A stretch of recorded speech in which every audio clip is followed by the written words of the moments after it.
শেষ পর্যন্ত রাজার মতো করেই জিতলেন থালাপাতি বিজয়। দক্ষিণ ভারতের প্রধান রাজ্য তামিলনাড়ুতে নরেন্দ্র মোদীর বিজেপির প্রধান লক্ষ্য ছিল অন্তত বিরোধী রাজনীতির পরিসরে কিছুটা জায়গা করে নেয়া। কিন্তু মোদীর স্বপ্নে পানি ঢেলে থালাপাতি বিজয়ের বিরাট জয় সব হিসেব উলটপালট করে দিল।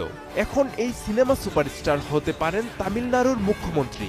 অন্যদিকে বিরোধী রাজনীতির প্রধান মুখ হতে পারে বর্তমান ক্ষমতাসীন ডিএমকে, যা আরও পিছিয়ে দেবে বিজেপিকে।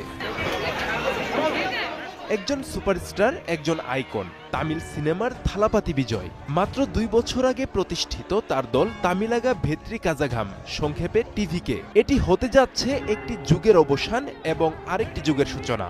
সিনেমার নায়ক থেকে মুখ্যমন্ত্রী হওয়ার পথে থালাপাতি বিজয়। এই সম্ভাব্য বিজয়কম্প এর পেছনের বাস্তবতা কি? কিভাবে একজন অভিনেতা রাজনৈতিক শক্তিতে পরিণত হলেন? কেন দুর্বল হয়ে পড়ল পুরনো শক্তি? এবং এই পরিবর্তন ভারতের বৃহত্তর রাজনীতিতে কি প্রভাব ফেলতে পারে? তামিলনাড়ু বিধানসভার মোট আসন 234।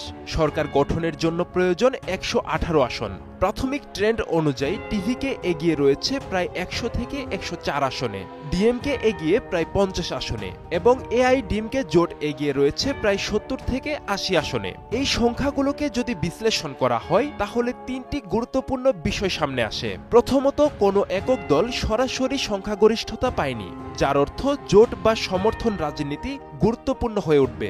দ্বিতীয়ত, থালাপাতি বিজয়ের দল টিভিকে যদি একক বৃহত্তম দল হয় তাহলে সরকার গঠনের ক্ষেত্রে তারা প্রধান দাবিদার হয়ে উঠবে। তৃতীয়ত, ডিএমকে এবং এআইডিএমকের ঐতিহ্যগত আধিপত্য প্রথমবারের মতো বড় ধাক্কা খেতে যাচ্ছে।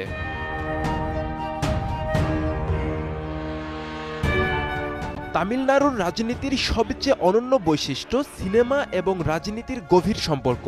এখানে সিনেমার নায়করা শুধু বিনোদন দেন না, তারা মানুষের আশা আকাঙ্ক্ষার প্রতীক হয়ে ওঠেন। এই বাস্তবতা থেকেই উঠে এসেছে একাধিক রাজনৈতিক কিংবদন্তি। এম.জি. রামাচন্দ্রন তামিল সিনেমার সুপারস্টার থেকে মুখ্যমন্ত্রী এবং 3 দফায় ক্ষমতায় ছিলেন। জয়ললিতা জনপ্রিয় নায়িকা থেকে 6 বারের মুখ্যমন্ত্রী, দীর্ঘদিন এআইডিএমকের নেতৃত্ব দিয়েছেন।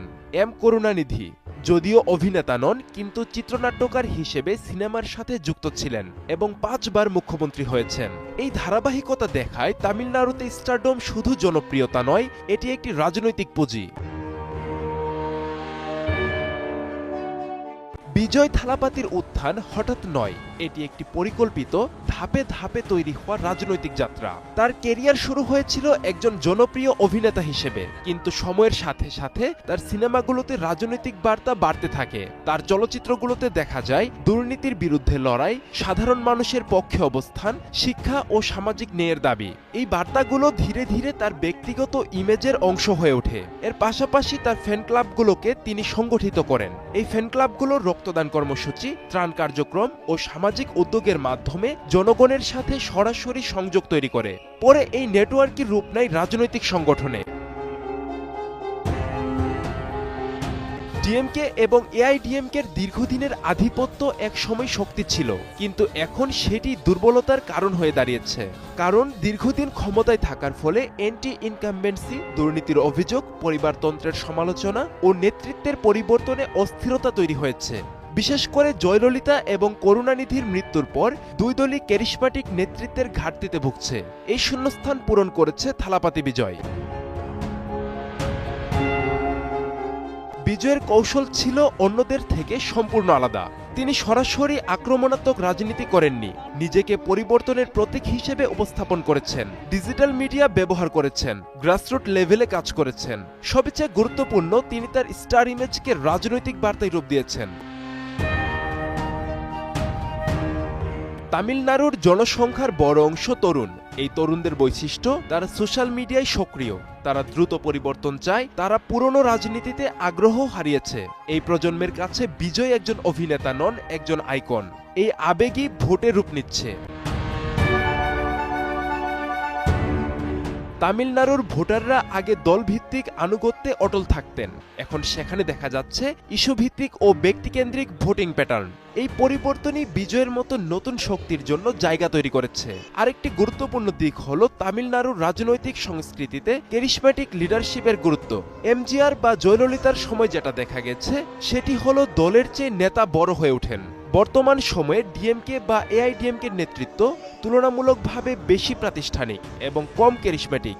ফলে ভোটারদের একটি অংশ এমন একজন নেতাকে খুঁজছিলেন যিনি আবেগ তৈরি করতে পারেন, যিনি মানুষের সঙ্গে সরাসরি সংযোগ তৈরি করতে পারেন। এই জায়গাটিতেই এগিয়ে গেছেন থালাপাতি বিজয়। তথ্য প্রযুক্তির বিস্তারও এই নির্বাচনে বড় ভূমিকা রাখছে। আগের নির্বাচনগুলোতে প্রচারণা মূলত মিটিং, মিছিল এবং টেলিভিশন নির্ভর ছিল, কিন্তু এখন social media, YouTube, short video platform এসব হয়ে উঠেছে প্রধান প্রচারণার মাধ্যম। বিজয় এই ডিজিটাল প্ল্যাটফর্মগুলো খুব দক্ষতার সঙ্গে ব্যবহার করেছেন। তার বার্তা দ্রুত ছড়িয়ে পড়েছে তরুণ ভোটারদের মধ্যে, যারা ঐতিহ্যগত রাজনৈতিক প্রচারণার বাইরে থাকে। আরেকটি বড় বিষয় হলো জোট রাজনীতির সম্ভাবনা। যদি কোনো দল এককভাবে সংখ্যাগরিষ্ঠতা না পায়, তাহলে সরকার গঠনের জন্য জোট অপরিহার্য হয়ে উঠবে। এই ক্ষেত্রে বিজয়ের সামনে দুটি পথ থাকতে পারে। একদিকে তিনি নিজে জোট গঠন করে ক্ষমতায় আসতে পারেন, অন্যদিকে তিনি কিংমেকার হিসেবেও ভূমিকা রাখতে পারেন। এই সিদ্ধান্তই নির্ধারণ করবে তার রাজনৈতিক ভবিষ্যৎ কোন দিকে যাবে। এই নির্বাচনের সবচেয়ে বড় শিক্ষা হতে পারে ভারতের আঞ্চলিক রাজনীতি এখনও পরিবর্তনের জন্য উন্মুক্ত। দীর্ঘদিন ধরে একই শক্তির আধিপত্য থাকলেও সঠিক সময়, সঠিক নেতৃত্ব এবং সঠিক কৌশল থাকলে নতুন শক্তির উত্থান সম্ভব। তামিলনাড়ুর এই নির্বাচন সেই সম্ভাবনার একটি বড় উদাহরণ হয়ে উঠতে পারে। তাহলে কি সত্যিই তামিলনাড়ুতে শুরু হতে যাচ্ছে নতুন যুগ, যেখানে পর্দার নায়ক হয়ে উঠবেন জনতার মুখ্যমন্ত্রী, নাকি এটি কেবল একটি ক্ষণস্থায়ী ঢেউ?